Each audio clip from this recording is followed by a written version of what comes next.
제가 설교할 수 있는 오경환 목사님이신데, 오경환 선교사님은 남아프리카 공화국에서 97년도부터 25년째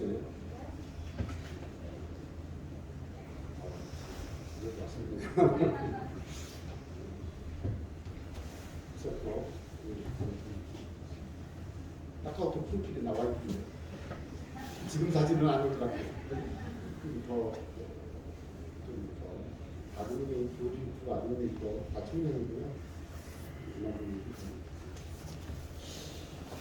그리고 예수님을 사랑하는 선교사님들의 사역의 특징 중에 현재가 가시잖아요.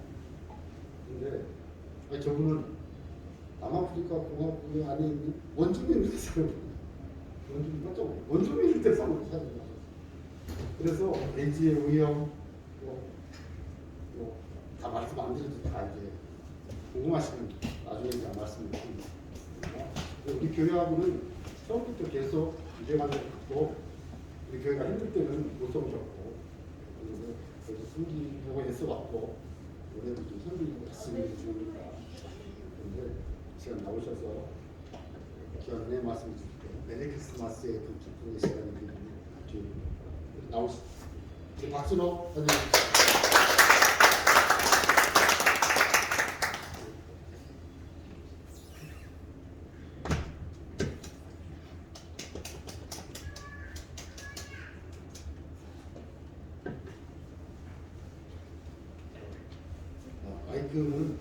마스크는 제가 설교할 때처럼 여러분 하나가 저 앞에 이렇게 살균기인데요.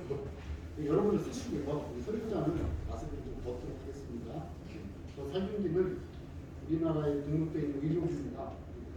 이 안에 모든 그 공기를 정화하고 살균하고 있습니다.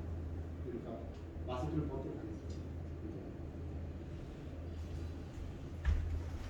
두멜랑 마볼로.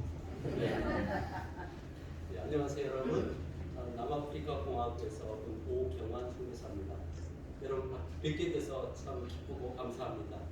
특별히 예수님이 탄생하신 이 성탄절에 세순교회에서 초대해 주셔서 말씀을 나눌 수 있는 귀한 시간을 갖게 돼서 참 영광이고 감사합니다.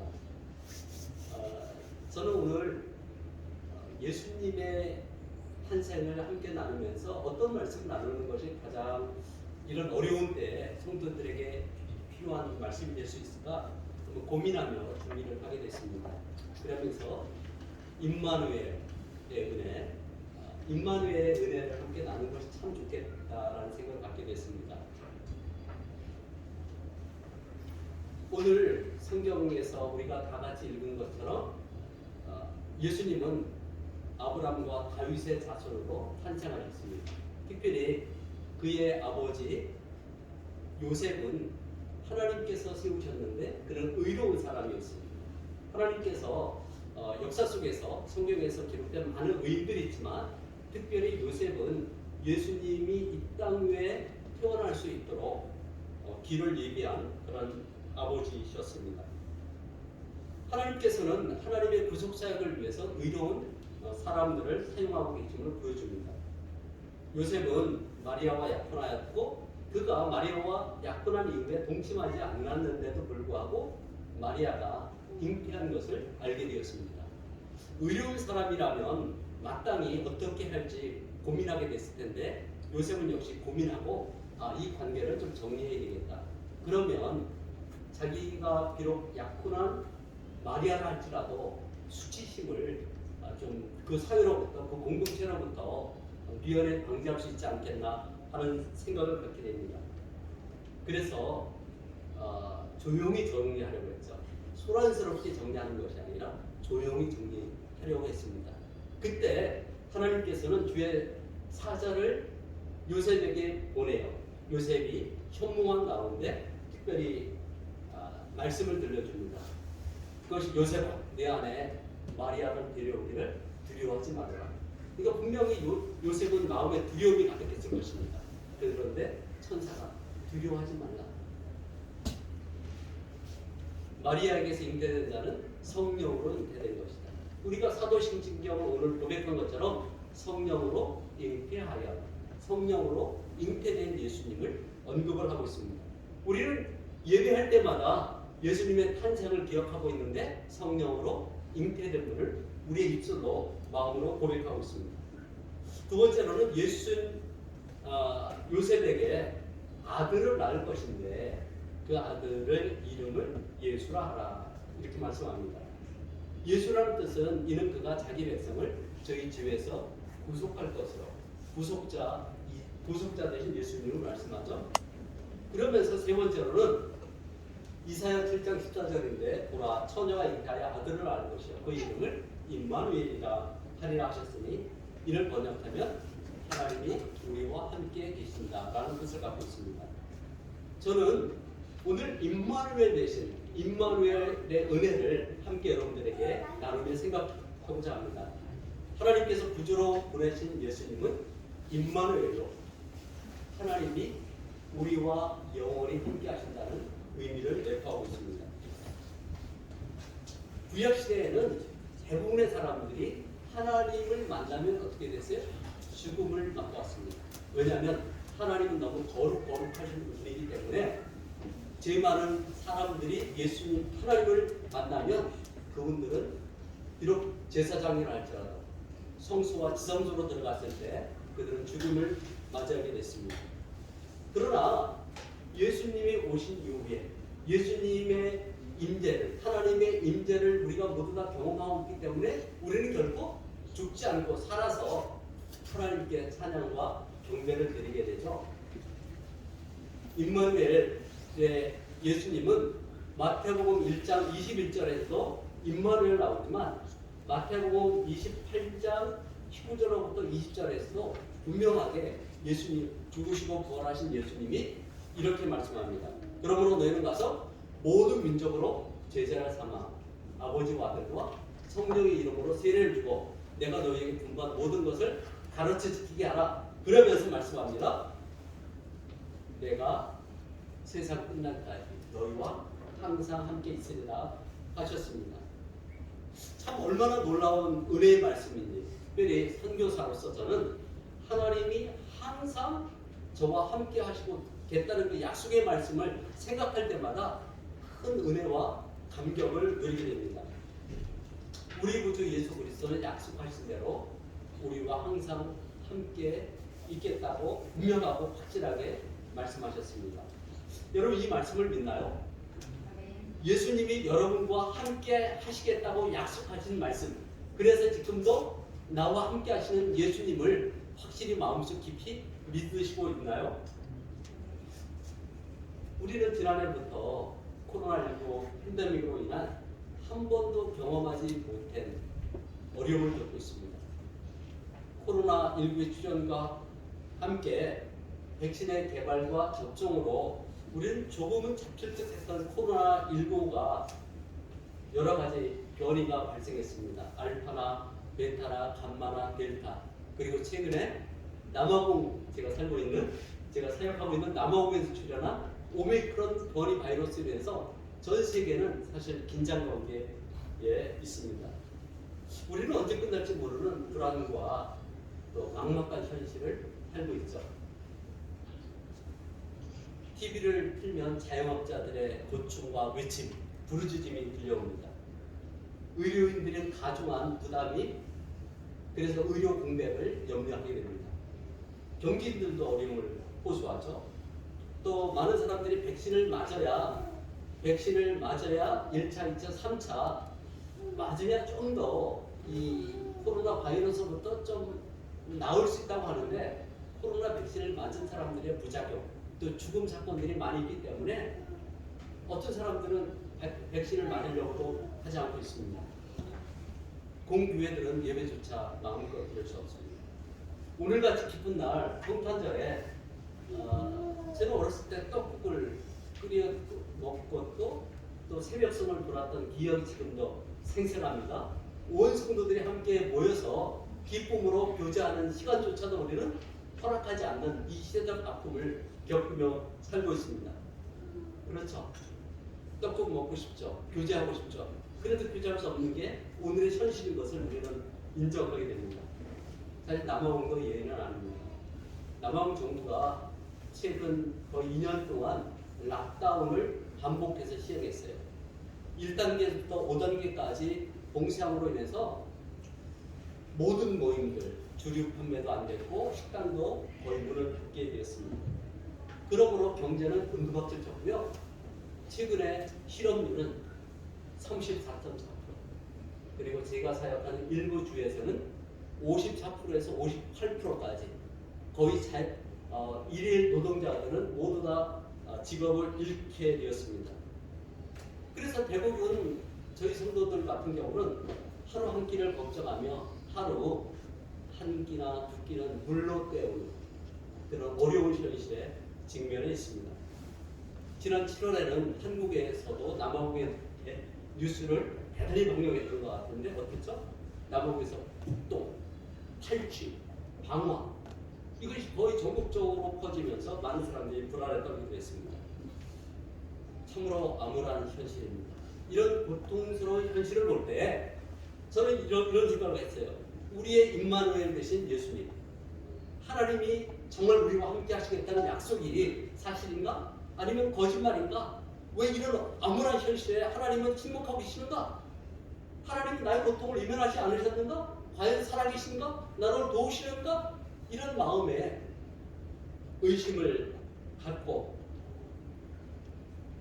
탄식하는 경우가 많이 있습니다. 왜 하나님은 구원하시지 않으시지? 과연 하나님은 나와 함께 하시겠다는 약속이 사실인가라는 불평을 할 수 있습니다. 그러나 구약 성경에서 하나님이 침묵하시는 것 같지만 역사하신다는 그 사건들을 볼 수 있습니다. 출애굽 사건이죠. 이스라엘 백성들은 애굽에서 종국 노릇을 하게 됐습니다. 전 국민이 고통당해 있습니다. 그래서 하나님께서는 그 고통을 들으시고 이스라엘을 위한 구원하기 위한 지도자를 보냈죠. 누구를 보내십니까? 모세. 근데 모세가 태어날 때도 애굽에서는 2살 이하의 모든 사람들을 다 죽이라는 바로의 명령이 떨어집니다.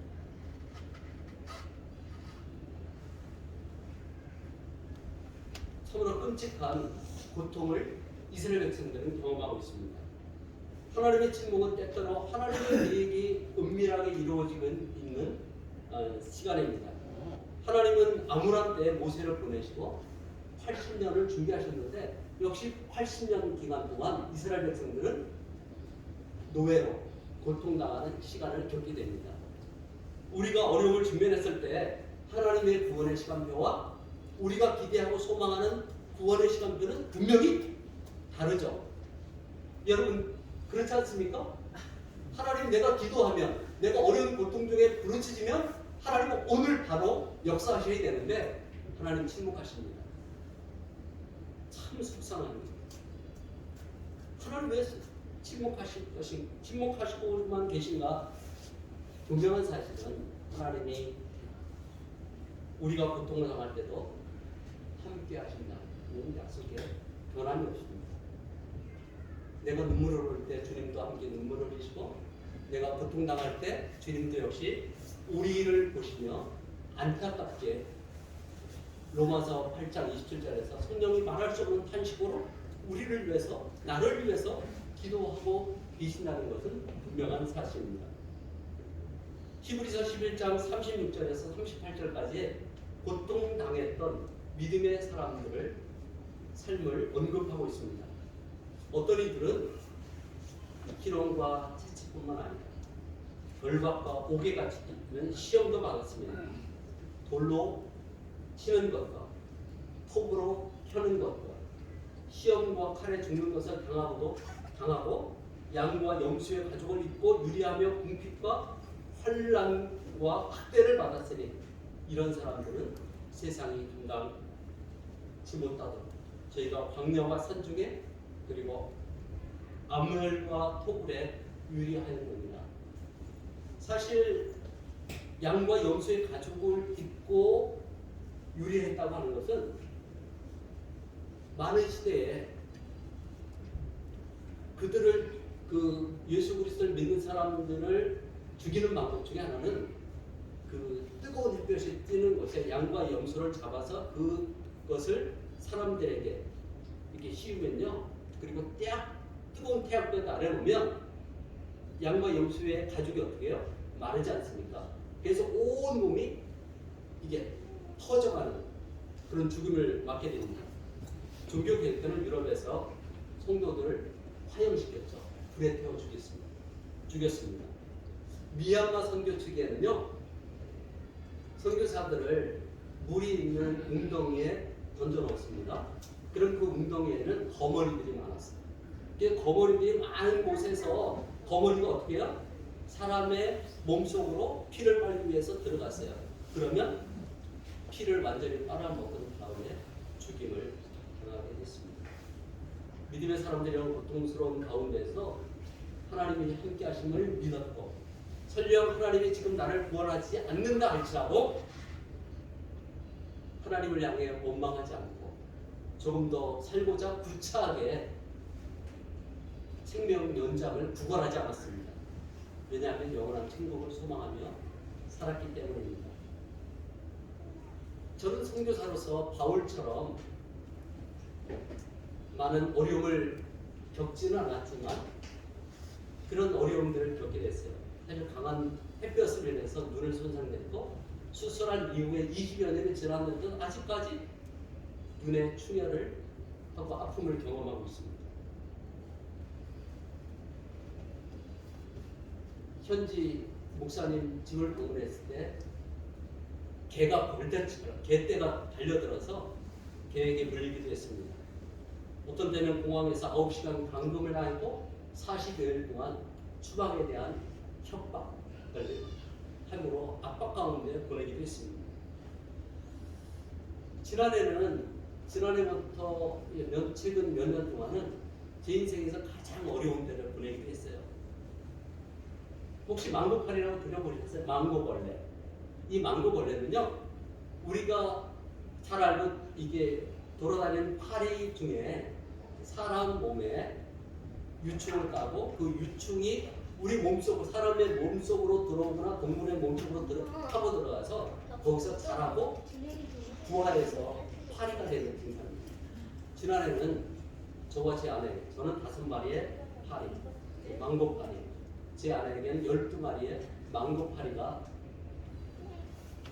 몸에서 부화 직전에 발견돼서 다 치료받게 됐습니다. 참 끔찍했습니다. 초기에는 이 파리에 물린 줄조차도 몰랐어요. 혹시 모기에 물린 것처럼 따끔했어요. 점점 붓기가 시작됐습니다. 가려움증이 됐어요. 아무리 약을 발라도 치료가 안 됩니다. 그런데 3, 4주가 지나면서 잠을 잘 수가 없어요. 왜냐하면 온몸에 저쪽에 다 있기 때문에. 그래서 어느 날 제가 바늘을 가지고 요 왼쪽 여기 주위에 톡톡 치면서 혹시 그 고름이 나는지 쫙 눌렀는데요. 갑자기 애벌레가 거의 1cm가 되는 애벌레가 툭 튀어나오는 거예요. 저 깜짝 놀랐습니다. 그렇게 애벌레가 튀어나오려는 걸 상상하지 못했어요.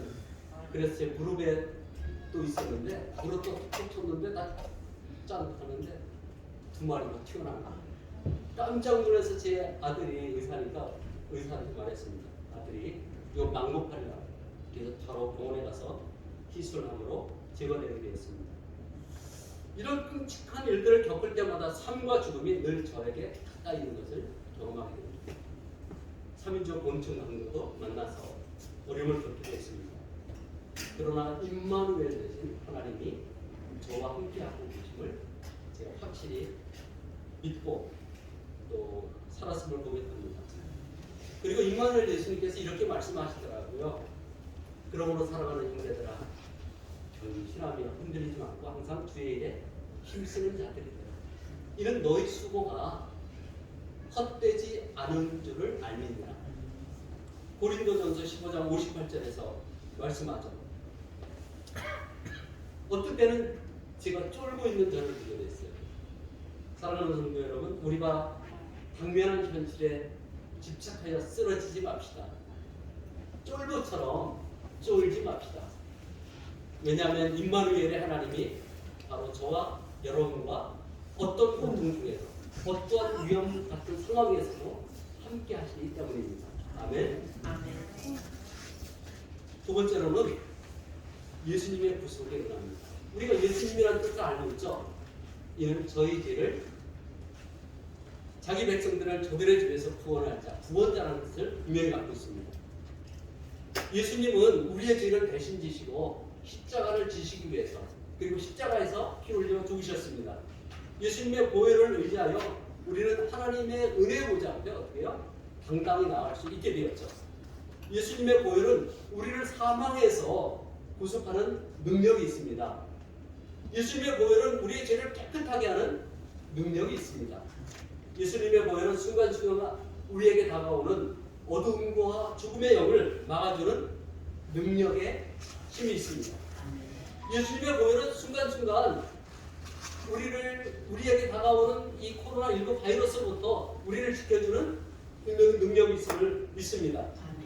예수님의 보혈은 우리를 하나님의 은혜 보좌 앞에 성소에 나갈 수 있는 길을 열어놓으신 그 길을 열어놓으셨습니다. 우리는 예수님의 대속의 은혜를 체험하는 것이 필요합니다. 예수님을 만난 사람과 예수님을 참 만나지 못한 사람의 차이가 분명히 있습니다. 어떻게 예수님을 만날 수 있을까요? 예수님을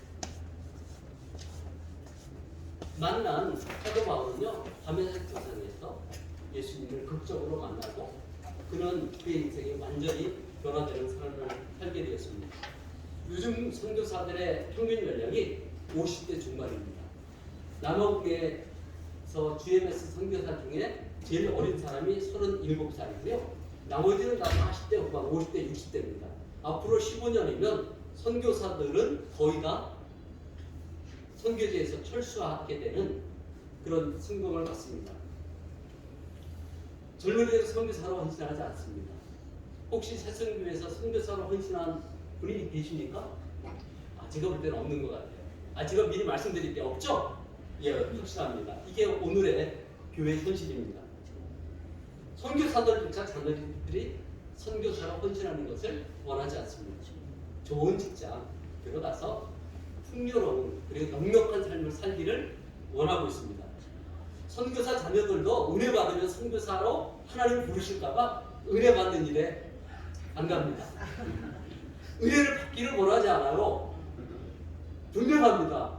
그래서 하나님 모든 사람들이 은혜를 받지 않기 위해서 은혜 받지 않으려고 그들은 애쓰고 있습니다.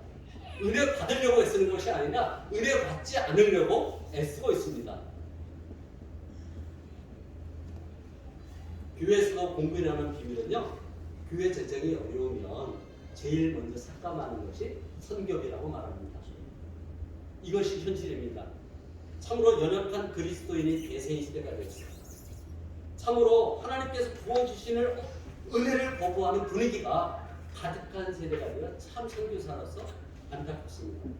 종교적인 삶을 추구하는 성도들이 많은 시대가 되었습니다. 지금 말씀드리는 종교적인 신앙생활, 단순히 교회에 참석하고 예배에 참석해주는 그런 성도들이 많은 시대가 되었습니다.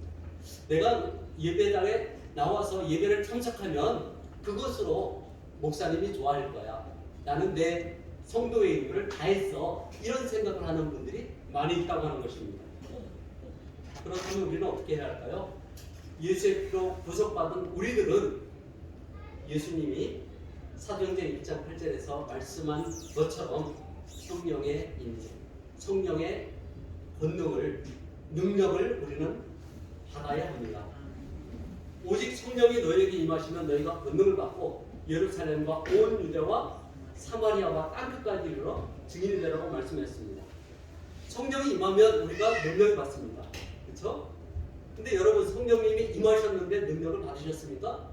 아니면 성령님이 임재하셨는데 우리 안에 지금 임재하심을 내가 믿고 있는데 그분이 약속한 권능을, 담대함을, 성령의 충만함을 우리가 받으셨습니까? 한번 우리는 우리 자신들을 되새겨 봐야 합니다. 예수님은 제자들의 제자들은 예수님의 유언을 따라서 기도하게 힘썼고요. 오순절날 성령의 권능을 그들은 받게 됐습니다. 성령의 임재를 경험한 그들은 죽음을 두려워하지 않고 복음을 전하기 시작했어요. 기적이 나타나기 시작했습니다. 하루에 3,000명이 예수 그리스도를 믿게 됐어요. 앉은 매기를 예수 그리스도의 이름으로 이렇게 세웠습니다. 바나바는 자기의 소유를 팔아서 제자들 앞에 두었고 제자들은 구제 사역에 힘쓰게 되었습니다. 핍박자 사울은 예수님을 만나 전도자로 그리고 이방인의 선교사로 평생을 살았습니다.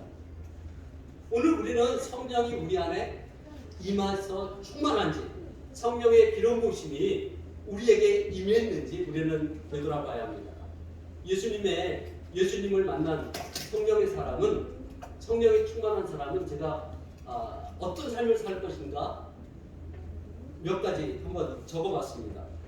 마음에서 샘솟는 기쁨이 있습니다. 천국에 대한 분명한 소망이 있습니다. 하나님의 평화가 마음속 깊은 곳에서 샘솟듯 일어납니다. 말씀을 사모하며 생수의 강에서 생수를 마시기를 갈망합니다. 매일같이 신나고 흥분되며 감사의 삶을 살아갑니다. 바나바처럼 자기의 소유를 자기 것으로 꼭 움켜쥐며 살지 않고 즐거운 마음으로 하나님께 드리기를 즐거워합니다. 복음을 전할 때 천국에 대한 확실한 소망이 있어서 담대하게 전합니다. 끊임없이 하나님 아버지의 마음을 소유하며 살려고 합니다. 평생을 예수님처럼 살려고 작은 예수가 되자. 작은 예수로 살아가려고 합니다. 예수님만 섬기기로 매일같이 결심합니다. 나는 예수님만 따라갈 거야. 내가 죽음을 와도 예수님만 따라가려고 결심합니다. 매일같이 그들의 입술에는 사냥이 끊이지 않습니다. 범사에 감사가 넘쳐납니다. 쉬지 않고 기도하며 중보합니다. 설령 죽음이 우리에게 엄습한다 할지라도 쫄지 않고 천국에 가려는 기쁨의 소망을 담대하게 믿음의 사람들처럼 받아들이고 살아갑니다. 예수님만 바라보며 살아가는 주바라기 인생을 삽니다.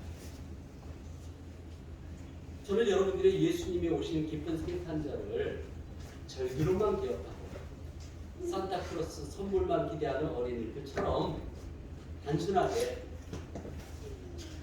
살지 않기를 바랍니다. 예수님을 만났을 때 감격스러운 때를 한번 기억해 보십시다.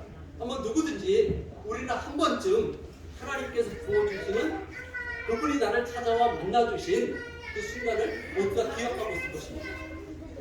성령 충만한지 우리를 되돌아보고 성령 충만을 받을 수 있도록 우리의 죄를 깊이 고백하고 은혜의 보좌 앞에 당당히 나아갑시다.